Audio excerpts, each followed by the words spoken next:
মাঝখানে একটা পুরানো মন্দির। মন্দিরের সামনে একটা বড় গাছের নিচে আমি বসার জায়গা খুঁজে নিলাম। ঘড়িতে তখন রাত 12:15। আমি কম্বলটা বিছিয়ে বসলাম, মনে মনে ভাবলাম আর মাত্র 6 ঘন্টা, এরপরেই সকাল হয়ে যাবে।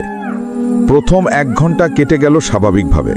আমি মোবাইলে গেম খেললাম, গান শুনলাম, কিন্তু রাত 1টার পর থেকেই অস্বাভাবিক কিছু হতে শুরু করলো। প্রথমে আমার মনে হলো যেন কেউ আমাকে ডাকছে, খুব আস্তে আস্তে, রিয়াজ, রিয়াজ। আমি চারদিকে তাকালাম, কিন্তু কাউকে দেখলাম না। ভাবলাম হয়তো বাতাসের শব্দ, কিন্তু শব্দটা আবার এলো, এবার আরো স্পষ্ট, রিয়াজ, এদিকে এসো। আমার গায়ে কাঁটা দিয়ে উঠল, কিন্তু সাহস করে চিৎকার করে জিজ্ঞেস করলাম, কে কে আছো সেখানে? কোনো জবাব এলো না।